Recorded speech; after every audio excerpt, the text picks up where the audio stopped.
Ice storms are unlike any other storm. Ice buildup on lines and trees can continue to wreak havoc long after the storm has passed. The weight of the ice puts significant stress on power lines.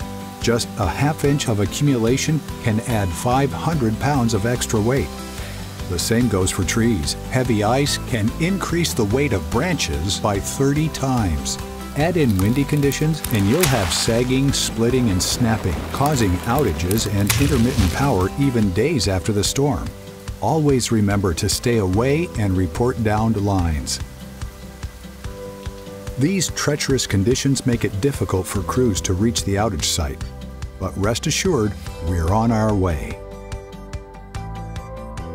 Ameren, Illinois crews can make repairs, but be prepared. Additional outages are possible until the weight of the ice is no longer a threat.